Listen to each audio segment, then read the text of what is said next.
recording has started. Right, so for the recording, I just want to reiterate the question. Is there any way to load images as initial conditions for the textures? So the answer is yes. If you go to the documentation part, so these are the parts that are already documented. So there is this image texture instance that you can use. It automatically basically sets up a float 32 texture for you with the image data being used for the initial conditions. It automatically sets the texture size as well to the size of the image that you pass through. So whatever width and height the image had, the texture instance that will be created will have the same sort of sizes. So the wrappings are, the options are a bunch of defaults that you can also change. So the clamping is clamp to edge for the wraps in the S and T direction is both clamp to edge. The Mac filter and the min filter are nearest, but if you want to do any sort of interpolation on them, you can change them to linear or after that ones. These are also the properties that you can change after the fact. So the way that you can do it, you can see I've included an example here that let's say that you had some picture as a PNG file with the ID PIC.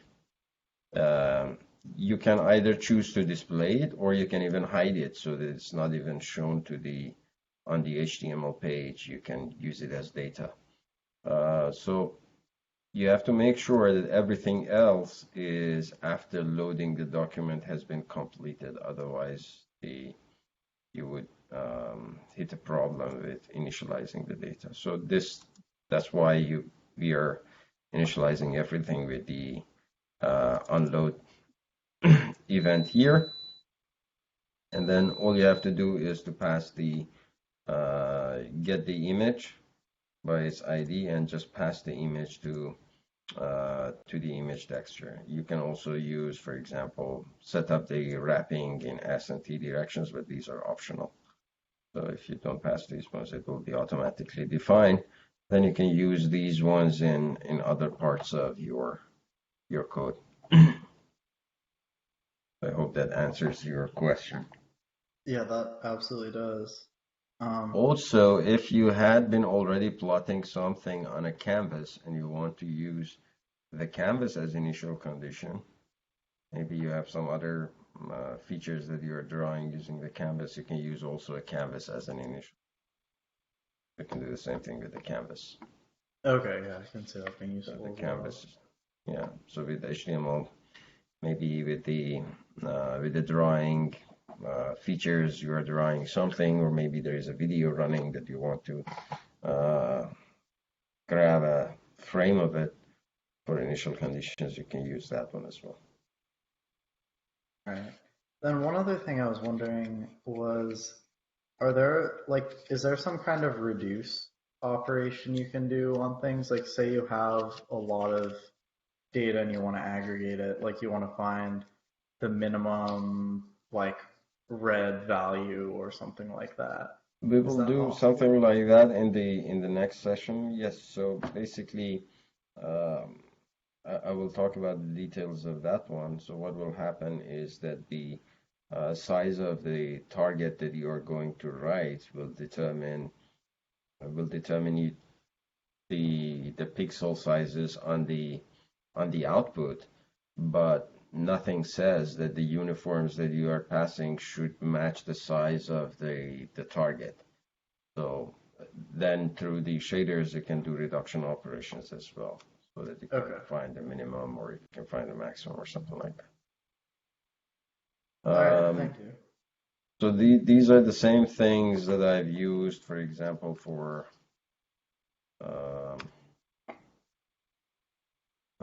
I think I have an example here. I think Flavia is asking to show this.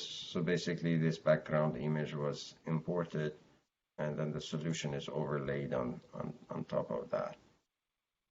there's a simulation going on, and then there's a background image as well. You can overlay on that. Was this the one that you were asking me to show, Flavia? Yeah, thank you. Thanks, Amazon. Yeah, you're right. Any other questions before we move on?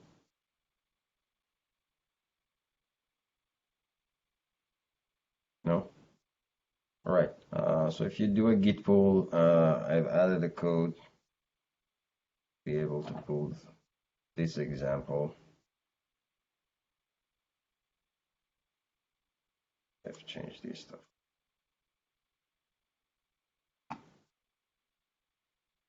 There's a cheat sheet. Basically, the cheat sheet is the starting point for this program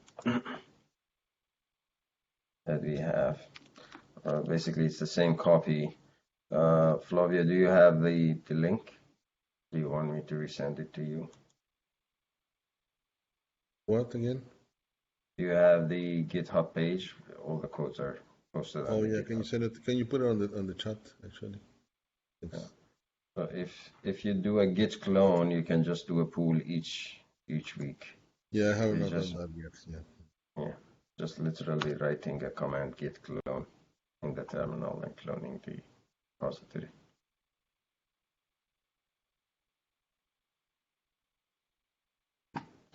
All right. Okay. So I think you were at some point you asked me to include one of the more involved codes. So rather than throwing you in one of the more involved codes, I tried to turn one of the codes that we had, which was way simpler from the previous session, and change it a little bit and add a little bit of bells and whistles to it and go through it. So Flavio, this is in this directory 2020 September 23 under Fidzonegumo. I know that you like this one file version, so if you open the HTML file, it should have all the files. Also, for those one of you, at the same time, this file is generated from all these files that you see in my directory. Let me make it larger. So you can see there is a project file again. It's very similar to the previous multi-file project that we had. Basically, what I did at the beginning is I changed the single file version that we had into a multi-file version. So let me open the project file. The project file basically uses gvim to open multiple files. So it opens all the files that we have in the directory. If you install PHP, all you have to do to compile this code is to run the PHP command, and then the output can be any file name that you want with the name HTML. So you can change it to my file.html, and the PHP command should combine all of these ones. So if I open the my file.html, it generates the single file HTML for you from all these multiple files. Okay. Basically, I've loaded the library. I have two canvases. One of them I want to use for doing the plotting that I had before. I added a secondary canvas so that I can have the signal plot for one of the points in the domain. Basically, with including this shader.php file, you can load the shaders one by one. Each one basically creates a shader from the file with the same name .frag and assigns the same ID to the HTML file. So if I show you on the right hand side, maybe the HTML version of it. exactly where the file shader appears, we have this shader environment. All these comment lines are added so that you can see them clearly. The ID is given there, and the content of this script tag is basically pulled from this init.frac file. So this just facilitates the coloring or code highlighting with the text editor. And then I've used the same sort of thing to just paste the content of the JavaScript file as well. You could use a source directive there, but the objective with this file is that in the end you can have just a singular file that is running everything. So everything is just self-included if you want to share this code with someone else. Or take the screen. Let me close that.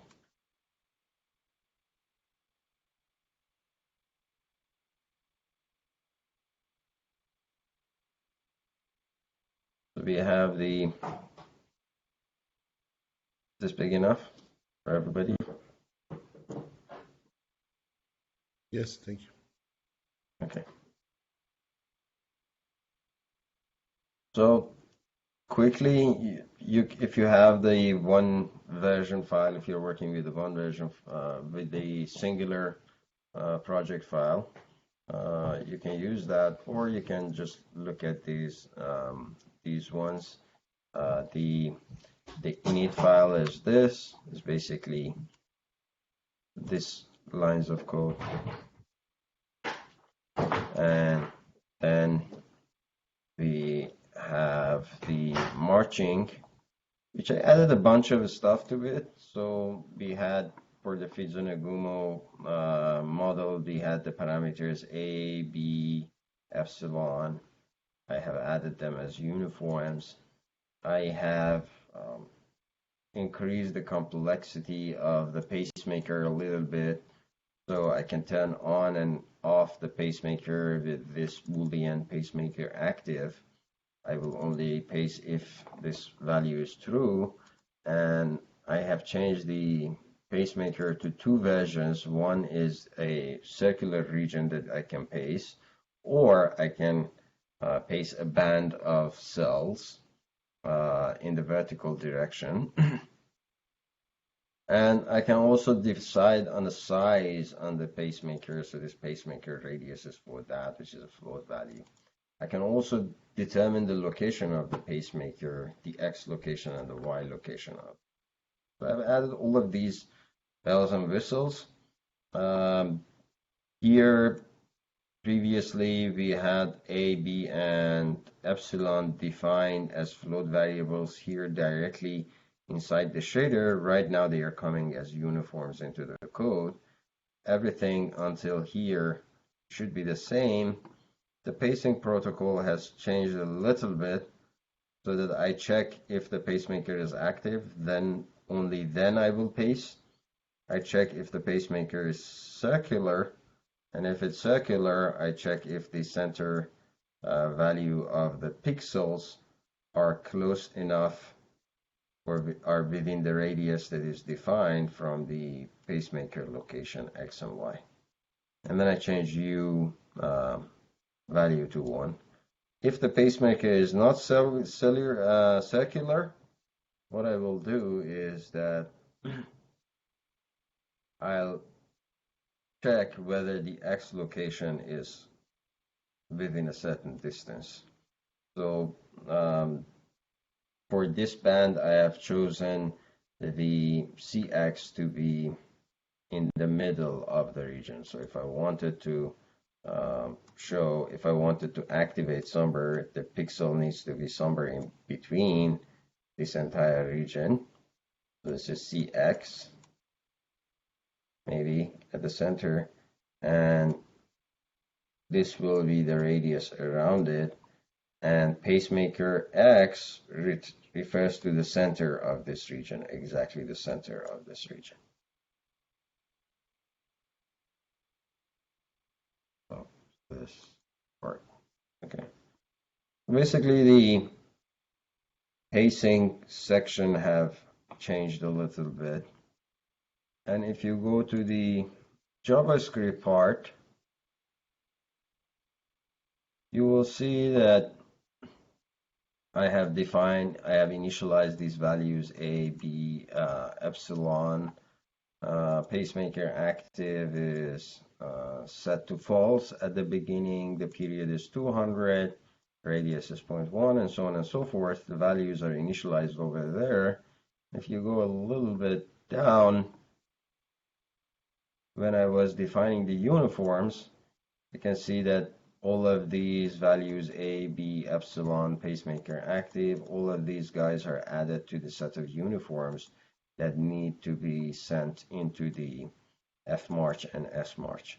So if you remember, all of these guys needed to be added to both of these solvers. So by having this structure in advance, I can easily just add them in one location rather than repeating this addition in multiple locations.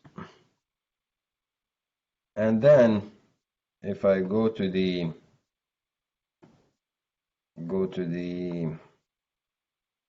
so let me keep this one here maybe, and on the right hand side maybe I can show the graphical user interface design.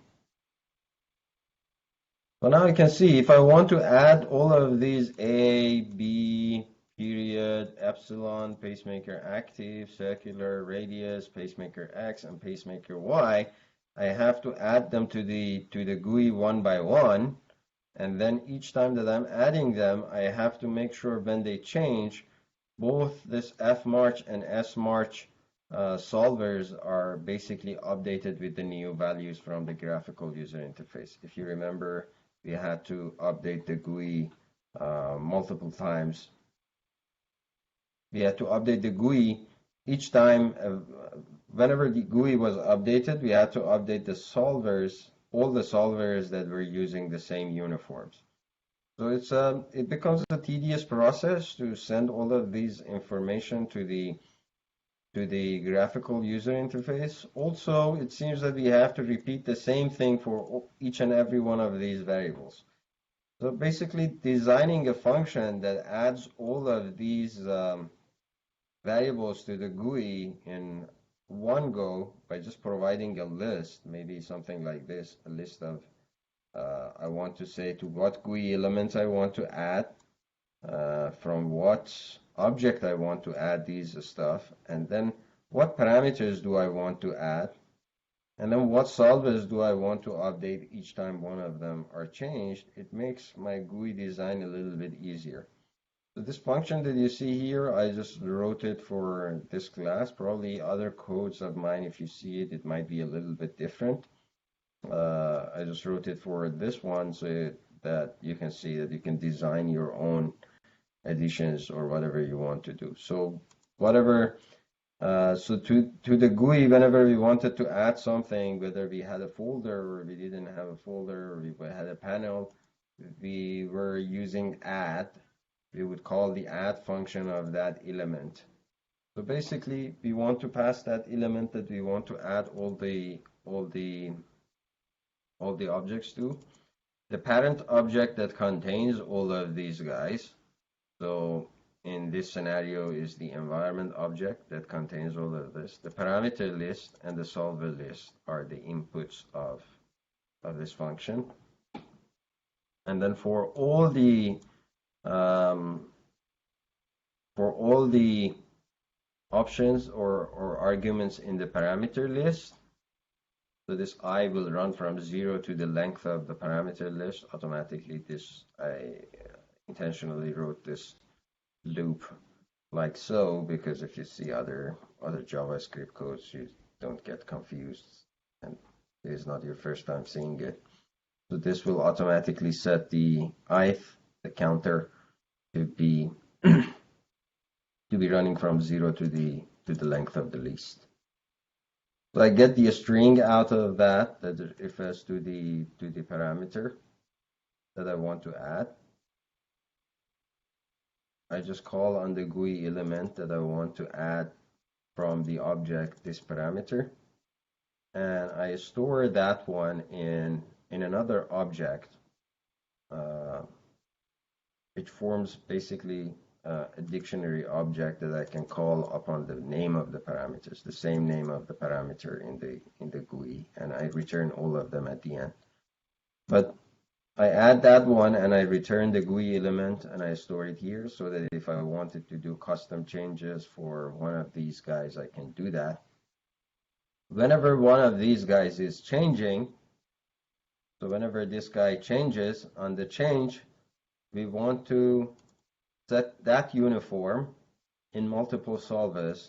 So we reviewed this function in the previous session, set uniforms in solver. This keyword, this, refers to the GUI element that we just created, or where the function is being called upon. So if you ever here you type in the way that I designed this, I didn't even read on the documentation of the dat.gui. What I did, I just put a console log here, and what I did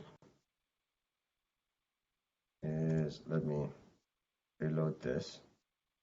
I did a console log there, and I changed one of these parameters, and I noticed that the name of the parameter is called property, and the object is the parent object that that property was chosen from. So then it becomes easy. Remember, for set uniform in solvers, I had to pass the name of the uniform that I wanted to update and the value of that uniform. So the parent object, and we access that property of it. It gets the value of that object, the updated value, and we update it in the solvers that we passed here. So whether you understand the content of this one clearly or not, it doesn't matter that much, but basically what it does is that it starts adding multiple stuff to the graphical user interface, and whenever those values change, it updates the values in the solvers. So what I've done here is I've made sure that the name on the CPU side or on the JavaScript side matches the name on the shader side. The only thing that you need to do is that don't choose different names for the shader side and the JavaScript side if you want to make your life easier. Even though you can do that, there's nothing that forces you to choose the same JavaScript name as the shader side. If you are designing the graphical user interface and stuff like that, it makes your life much easier if the name is uniform across different sources of the code. Also, it becomes much easier to understand the code if you're using the same sort of names. Can I ask something real quick? Sure. So I don't think in practical terms that I super care about this, but just so that when you're using this method to add things, the fields in the GUI where you can set these are not going to have any sort of, like you could set epsilon to some like string instead of a number with this, right? Because it doesn't have any information about what epsilon is. It just knows that there is some field epsilon, and changing this field of the GUI will set the value to whatever is there. So basically, it checks the type of that element inside the parent element, and it automatically decides based on the type. So if you notice here, for the pacemaker information that I have added it separately, we have two booleans here and a bunch of floats that we are changing. So when I do that, and if you look at that, the booleans automatically become check marks. Okay, so it does have some clever stuff going on there. That's cool. Thank you. It is really cool, this library dat.gui, that it just checks and it understands that what you want to do is how it's going to change. Also, I didn't add some of these stuff so that we can do it in the classroom.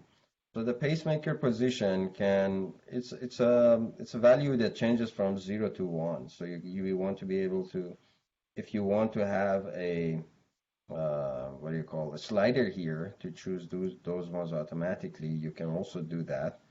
So the reason that I returned these elements was that when you are adding them one by one, you can change them one by one, and you can see that I've changed the step size for the period.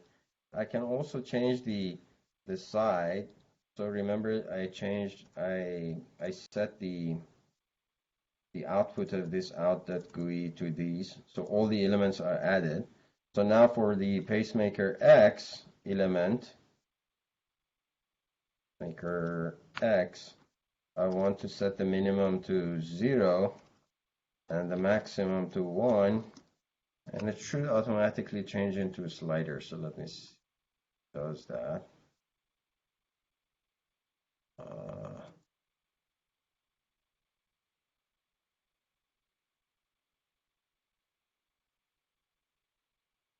I think it didn't like it.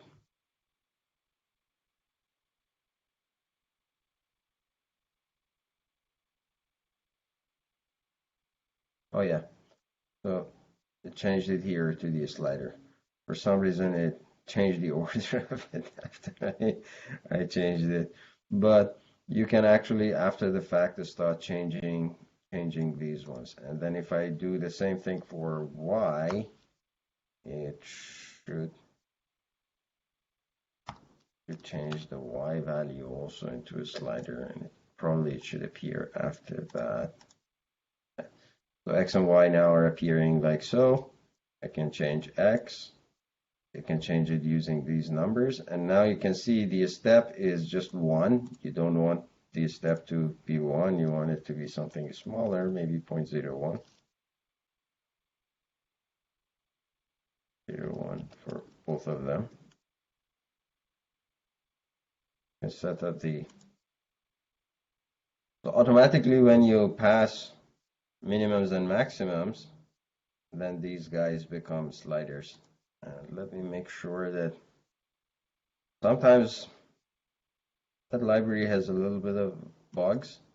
Sometimes when you are updating these stuff after the fact, after you pass the unload or unchange, it doesn't accept these guys anymore.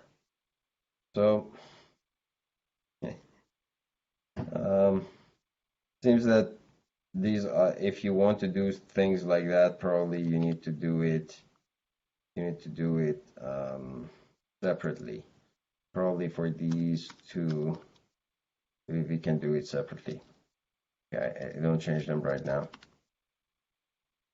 You can add maybe a list of options for each of these guys that you want to apply after this unchange value, or you read this value of it, probably, I don't know, store it somewhere. I don't know how to change that, but I know that the step part you can safely change. Minimum and maximum, for some reason I've had this problem. This is a known bug for dat.gui, because this is an external library that I'm using. It's a known bug that if you change the minimum and maximums, it resets the unchange function or trigger event. And you notice that it also changed the position of it.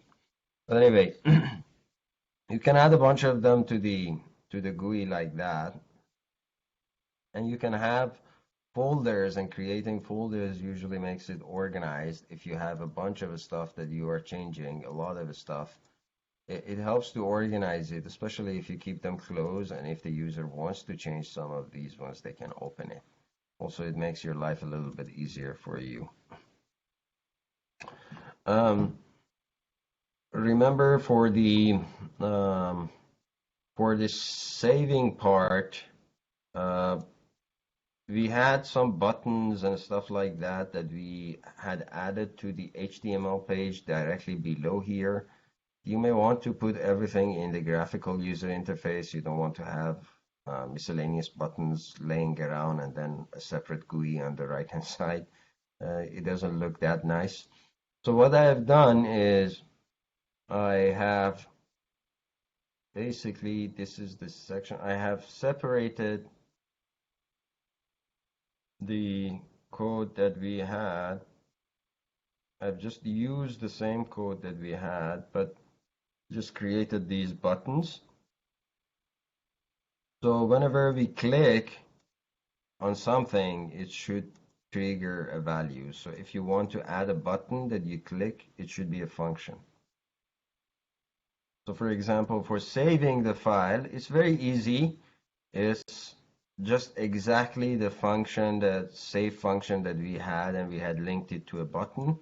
Here we just defined it as a value or a function to this object, as a property of this object, save CSV file. And it's exactly, if you compare it with the function, it's exactly the code that we had before, except I have also added a CSV file name that you can change the default file name that you have over there. So that's the only change that I have done. This one by default was fcolor.csv. It was a string here. I've changed that one so that I can add it to the graphical user interface as well. The part that is a little bit different, not too much different, a little bit different, is the load part. That we had an input element on the page. I have manually created an input element on the JavaScript side. I have set the attribute type to be file so that we can choose files. On change, whenever a file is chosen or is clicked, it's basically we run exactly the same function that we had for processing. So we were choosing a file and then we were pressing a process button. So this is basically the process button that we had before, except I have added a guard here. If the user pressed the cancel button after choosing a file, if canceled it and didn't choose a file, there won't be any files in the list, so we should return without doing any work. So from the process CSV file that we had, I've just added these 3 lines of code to write this one as it is. When you want to load the file, you want to run a function, basically you want to click that link. Basically, so we add that function click over there. So from this element, load CSV file, we want to click it. And we name it load CSV file. So this is the custom name that we want to have over there. So basically this does exactly the same thing that we were doing. So let me load one of the files that we had from before. I think this was the example that we were running. But you can see that we are reloading the same sort of simulation. It reloads this for us. So that's that. Other parts that I've added to the code is this signal plotting algorithm. So in addition to the plot, our plot was, excuse me for going up and down the code.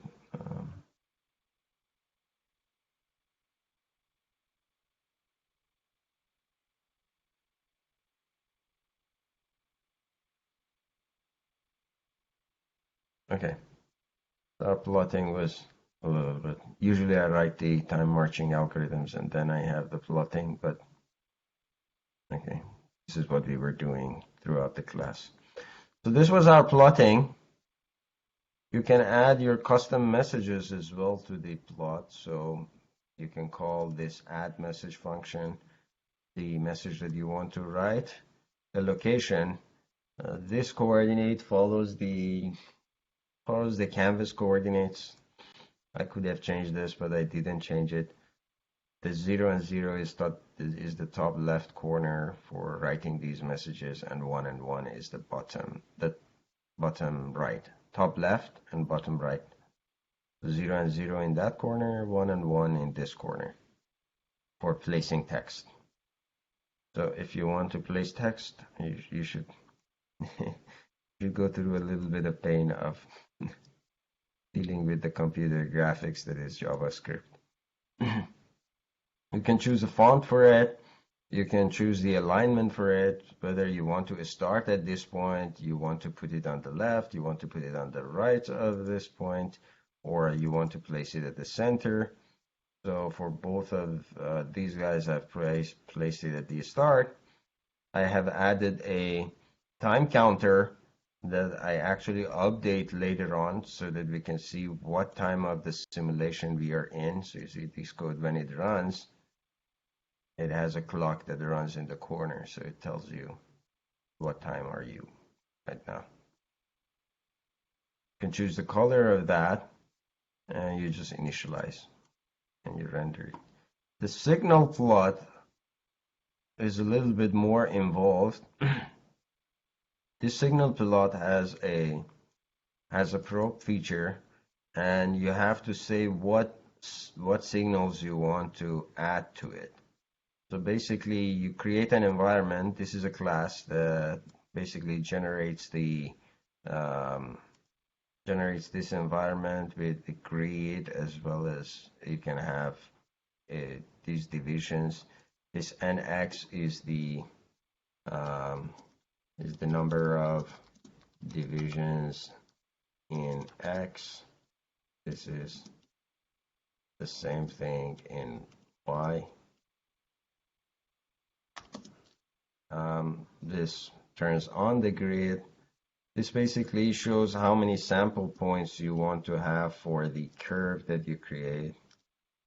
Number of sample points. And this determines the ticks along the x and y axis.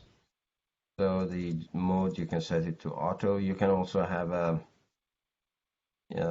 a manual mode that you can tell exactly at what locations you want to put and place the x marks and the x ticks and y ticks, and what canvas do you want to use for plotting. You can also add a message. This message addition process is exactly like what you do for the plot. And then the signal that you want to add. So you can add multiple signals to this. You want to say what texture you want to sample from, what channel of the texture you want to visualize, the minimum value that you have, the maximum value. The rest value is basically the value that you start. As you can notice, if I initialize this thing, if I'm running,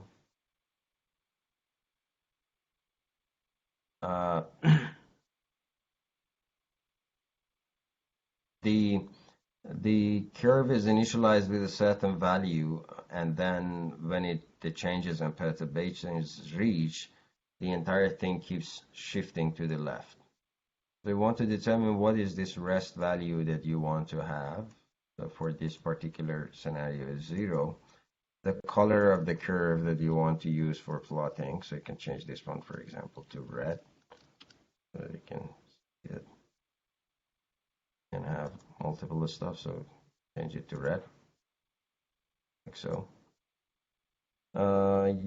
You can try to visualize the V signal plot as well. So I didn't have that. I'm not right now adding it. V signal going from the same in the same range. So that one was the red channel. Let's put this one as the green channel as it is in the physical code.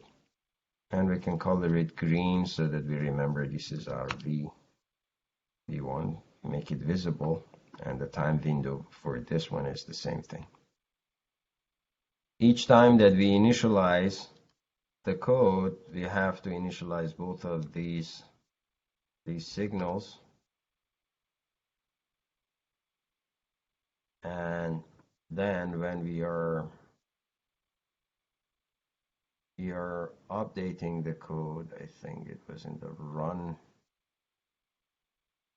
You see that when the codes grow larger and larger, they become more and more complicated. Okay, I have to check for run. Okay, run. You had this U signal there, you have to add the V signal that gets updated. So unless you update it, it will not be updating the signal. So this is the sampling of the signal that happens. And then once you updated all the signals, only at certain points you can render it so that you are not slowing down the simulation. So the sampling part is very fast. It happens very quickly, so you can safely do it after marching the solution and within the iterations that is happening. But the updates of and rendering and plotting to the screen, you have to do it carefully. So now let's see if we have that guy as well. You can see that we have the green that shows the V signal as well.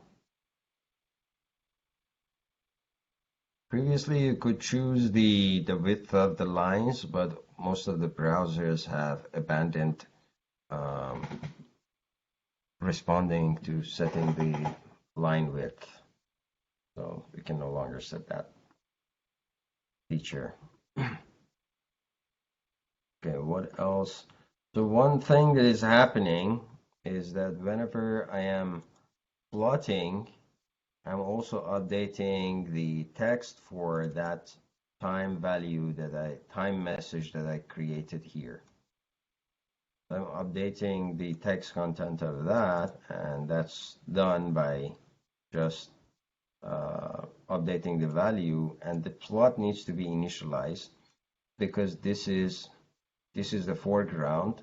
If you are not going to change these values or anything on that, there is no point in reinitializing it. It's just several canvases that are overlaid to plot everything on the screen.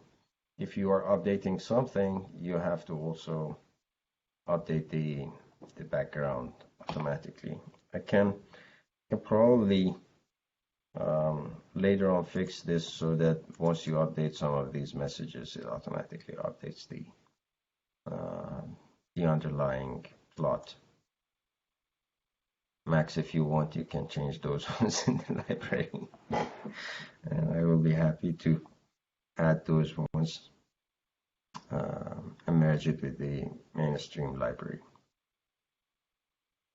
Yeah, I'll take a look.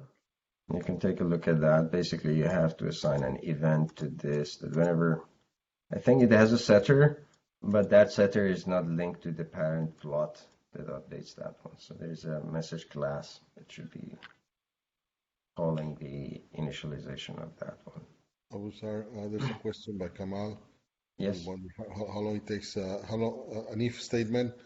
How much time it takes in WebGL? If statements on the JavaScript side, or if a statement in the shader itself? Well, probably the shader. Yeah, the shader is probably what is more cost, right? Costly. So it depends on what kind of if statements you have. If like here, that the shader that we had for in the marching, we had a bunch of if statements here. And these if statements are basically executed for every single pixel that we have, and then a decision is being made. The performance degradation does not become evident until you start to tip the balance of load for the GPU. If you say that for a certain number of nodes, I want to do one very time-consuming task, and for a certain number of other cores that are randomly distributed, I want to do a completely different set of tasks that takes completely different amount of time, then you would see performance degradations because you start creating branches, and then there would be load imbalance between the different cores, and they will not march until everybody is finished doing their job. And if some of the cores are doing a significant amount of job and some of the cores are doing a little bit of amount of work, then all these ones that did a little work, they will be finished, and all the other guys will be having a lot more to finish. So it would negatively impact the parallelization part. But if you think that an if condition is very costly, just using it on the in the code just to make a decision whether I want to use this value or that value, it's basically it's nothing. It's nothing compared to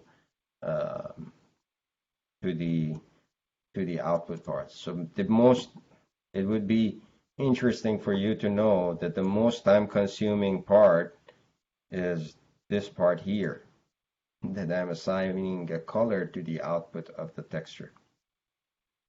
Basically, it's updating the texture that is the most time-consuming part. These parts are basically zero time consumption compared to this step here. You can just do this experiment of outputting two colors in two sets of colors rather than one, and don't change anything else inside the shader. Everything else inside the shader, just keep it the same. Just output two colors per shader, and you will see the performance just drops to 50% of what you had before. Relatively 50%, maybe 52 or 3%, meaning that 2 or 3% of the time is just spent doing these calculations, and then the majority of the work is done just writing the output into the texture. The only time that I've had that the work inside the shader is actually really time consuming is if I want to do sub iterations here. So if I'm doing like 100 iterations of the same thing here, that becomes the dominant part. Does that answer your question, Kamal?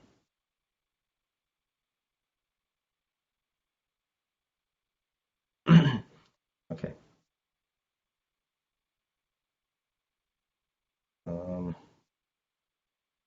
All right. So this just compare this code that we have here with one of the Fujinagumo code that we had before. It's basically exactly the same code. The only things that I've added to it is just adding these bunch of parameters that we have here to the graphical user interface and the signal plot that we have over here. So now I want to quickly demonstrate what are the things that you can do with these types of code. Is that I'm going to start the code. Maybe I can initiate it as spiral wave like that. And if you pause it, you may notice that the period of these oscillations are probably around, I start from maybe that location.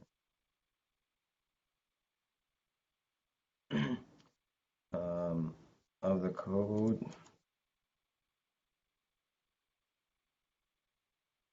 You can see probably the period of the wave that is being generated. Probably slow it down so that I can find out the period.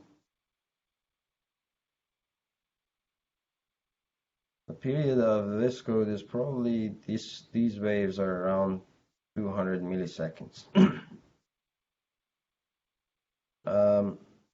And I can start to paste from this corner. And if I'm pasting like that, nothing is happening. Maybe I can make the pacemaker larger. So the pacemaker is larger. I can run it a little bit faster.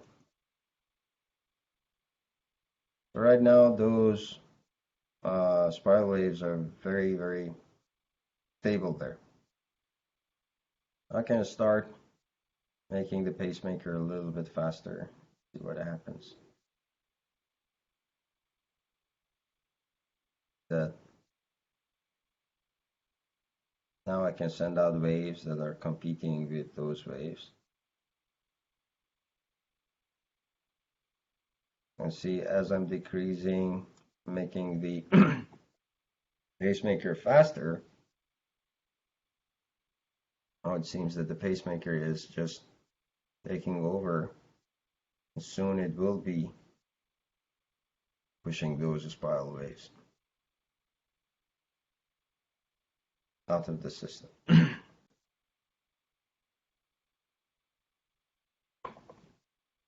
So you can also play with the locations of these ones. Don't go that high like me. You can change the location of that. You can change the shape of that. Even though it generated the spiral waves with that sort of pacing cycle length, just pushing all of them out.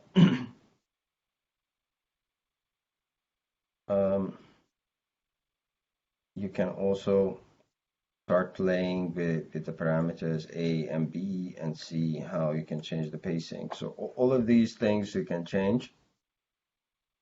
One thing that I didn't talk about probably from this code, because the changes that I've made were like a number of things that I've added, is that this signal is right now being picked from there, and I can change the position of where I'm picking the signal by holding the shift key and clicking. So this second event is added by adding a new listener to the same canvas. The event that I'm listening for is clicking, and the shift key I set it to true, that I want the shift key to be pressed as well for this event to be triggered. And then I am getting this function. I'm running this function as the callback when that event happens. So I can remove the console log, but you can have the console log as you have it, as it's already there. But you can see previously we were updating using the click position, the value of the click position on the click solver. Here we want to set the probe position on this plot. So this plot is just showing the probe position with this plus sign that you see over there, so that you know where you are picking the probe from. And then the S plot, you want to set the probe position with the new position that you have, so that it picks up the correct signal from the location that you want. You have to initialize the signal plot as well as this plot so that it shows the correct probe position for you. So when I'm doing the shift click, I can change the location of the probe. That was the additional thing that was added, and I didn't go through it. So these are all the things that you might see in some of the more complex codes that I have. So if I right now run the make file on this, which basically runs this command, php index, and writes everything to the Fitzo Egumo HTML page. That page is 500 lines long. And the reason that it became this long is because of all these interactivity that we added to the code, all of these features and bells and whistles that we added. They may seem intimidating if you see one of those ones, but if you know how individual parts are working, like for example, what is these functions doing? How am I adding them to the graphical user interface? You know that the way to add them to the graphical interface is just calling the the add function on the GUI element, like for example, panel, we can add to panel, and then it was the object and parameter. So I just wrote a for loop to do that, so that these seem a little bit intimidating, but it's just for making my life easier, so that I don't have to write several lines of code for adding these ones. You could try to write these ones with the previous methods that we had. It is possible that it just becomes longer. And the reason that I put it there is it's my preference that I'm doing it like this. You don't have to do it like this, but if you are looking at my codes, you will see that I have functions like this in my codes that they add stuff to the graphical user interface automatically. And sometimes I'm changing like one or two features of these ones. I think the most involved ones of the things that we have in the graphical user interface are probably these reading and writing from files, that we dedicated one session to that we discussed what was the logic of it behind it. But the rest of it is just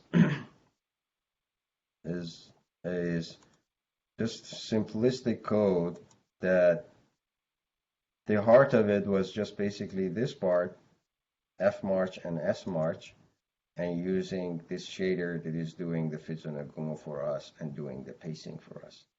And being able to set up these solvers properly, and then adding all the other things to it is just the extra part that we are doing. What is happening for the visualization and all of that stuff is just, you don't have to write, for example, the stuff on the canvas, but you can if you want. It just means that your code will be a little bit more crowded, but all of these are stuff you can add one by one. You have to understand the concept that what is the event, something is changing, you have to update something else based on that change through the GUI environment, and you have to understand the part that some of these variables are on the CPU side, like this environment part, and some of them are on the GPU side, which are written in GLSL code, like this shader part, that are presenting themselves as uniforms. And each solver is isolated from other solvers, and it can communicate only through these textures with each other. All right. I don't know how much you find this one useful, but most of the codes that I have, if I want to show you, basically they have the same sort of structure to them. It has a bunch of model parameters, solver parameters, other stuff that I can change. In the solve and pause button, you can click, do something. There is a signal probe somewhere. And clicker type can change based on maybe something else. You can make the probe visible or turn it off and on. Just all of these things that are added, they add to the complexity of the code, but the heart is very simple. Another code is just basically the same sort of thing, another model.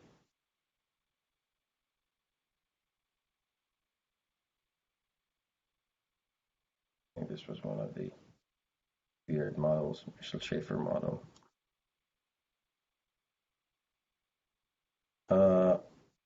Up to codes that are like the O'Hara-Rudy model that are, they have like several shaders and all of these guys that are added to the graphical user interface. It's just, as you keep adding to the interface, it just becomes more and more crowded, and the code looks intimidating, whereas the individual parts are very simplistic. It's not that complex. The pacemaker, basically, I think the pacemaker is just as involved as the pacemaker that we have here for the Fitsunagumo code, except I've added just this part that you can click and choose a pacemaker position just automatically by just picking something somewhere. But from this code onward is basically, I think I've almost all the elements that I have in my more complex models. Is just on you to choose what you want to change. So as a homework or maybe as a challenge for yourself, you can try to modify the click shader. So instead of you choose whether you want to modify the U field or the V field. So you can pass a Boolean here so that you learn how to work with Booleans. And you want to be able to set what value of U you want to pass. Do you want to have 1 here? Do you want to have 0.5? Want to have 0.1? What value do you want to update here? So U, V, both. You're going to have all of these options. Try to implement at least that one and try to put all of those ones into the graphical user interface. You should be able by now to be able to make all of these changes. Create a folder.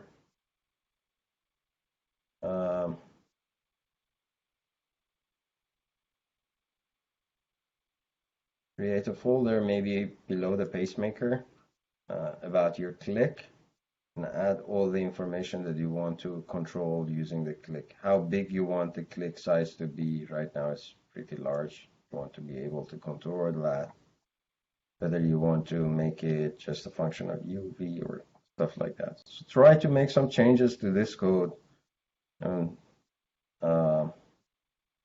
see whether you're able to do that or not. And try to follow the format of the code as it is. So do not reinvent variable names based on something else. Or try to at least stick with the commenting styles, with the indentation.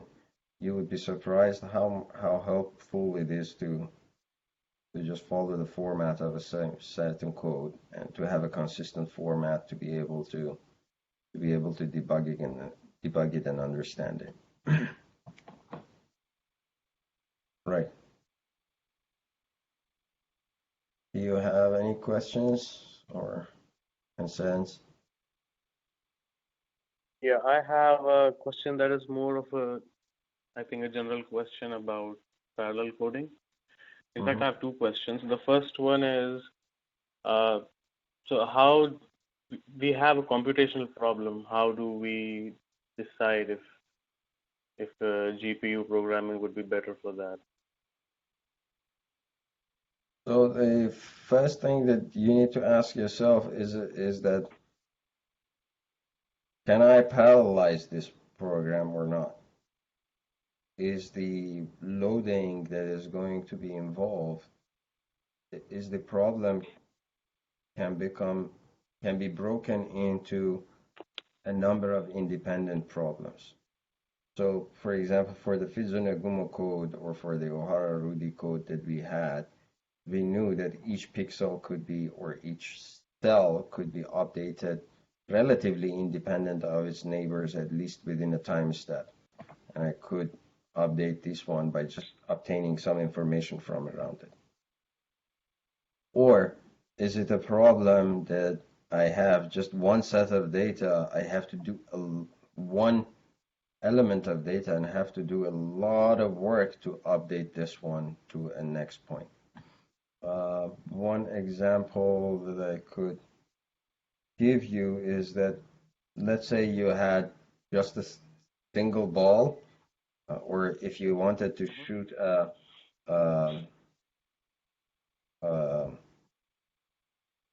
satellite into orbit. So the calculations that you might have to do might be complicated, but you just have one data point here that you have to do a lot of calculations for just one point so that you can find its final position. So this is a serial problem that you cannot easily parallelize this. Maybe GPU is not, it doesn't come to mind that you can just do this one on a straightforward way with GPU. This problem is inherently serial. So what is the work that you want to do? Can you write it in a parallel way or not? Just determines whether you can do it on the GPU or not, and can you benefit from it? I think my second question ties to this stream of thought. So because I can, when a shader code is running, and let's say it's going, let's say we are talking about one given pixel, and the shader code is running for that pixel, it can access the pixel values from any of the pixels in that texture, right? But it cannot write to those pixels, or can it also write to those? No, so the thing that we talked about is that the input texture and the output textures cannot be the same. So that's why we have two sets of solvers for the marching algorithm. We have the F march and the S march. The F march gets the F sets as the input and writes the S set, and the S march gets the S set as the input and writes the F set. Okay, so that's another point, that if during the update you need to update your neighbors as well, this may not be the most suitable case to run it in WebGL, because you can't easily update your neighbors. The neighbors have to update themselves. Okay, so it does not mean that it's impossible. You have to think about it in a careful way, and you have to devise it in a way that things become streamlined. There are several different approaches that you can tackle that. It can still be done. You may not get the same performance that you get in codes that they don't require the updated values of their neighbors. You understand? So, for example, for these cardiac cases that we are running, I have been able to get speedups in the order of 1,000. So it can become really, really efficient. The same fluid dynamic code that requires it has a lot of dependencies on the neighbors and what's happening to the neighbors at the current instant, not only at the previous time step, but also at the current time step. You can still get a very good performance. It will be of the order of maybe a maximum of 100 to 200 speed up, not of the order of in the thousands. Okay, so the performance drops, but because the work can be still parallelized, you can significantly benefit from the parallelization. So the multiple processes that are running together, they need not be strictly independent of each other. They will do the work without making any assumptions on the neighbors. Meaning, if you need to know what's happening to the neighbor, you should be doing exactly what the neighbor is doing. That means that you have to do the same thing maybe several times to achieve the same update. Meaning this neighbor is not only is updating what is happening to himself, it may also do some calculations to see what's happening to the neighbor as well. So basically, the calculations for the neighbor and happens on the neighbor as well as the guy that is calculating here. So things are happening multiple times. That's why the performance cannot be as good. I understand. Thank you. You're welcome. Any other questions?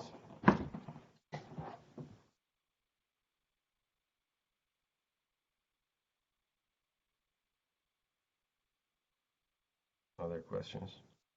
I'll stop the recording.